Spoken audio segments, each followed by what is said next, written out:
Those three-way conversations were definitely something new to me. I felt like if I did that I wouldn't maybe be as confident, or that the person that I was talking to might feel that I was not as knowledgeable about the product. Having that three-way engagement, it's just like talking to your friends in a group and being able to just have those stories and that life behind where you are with the product and how it changed your life.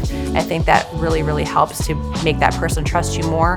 And then they become a thriver because they're not just talking to some ad, or they're not just talking to somebody who's just cookie cut. They're talking to a real person who's had these experiences. I enjoy that with those three-way conversations, even though I was skeptical about them at first and I maybe didn't believe like they would work or that the person would feel this way. I was wrong.